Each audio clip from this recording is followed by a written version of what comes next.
きまーす。あくそ、あのババアいつもうちの前に犬を糞をさせやがってよ。見てろよ。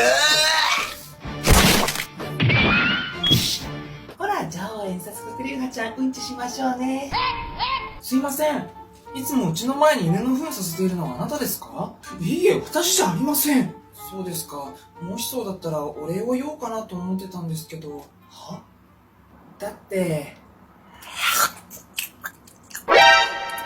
こんなにも美味しいものを毎日飲みたくするんですか。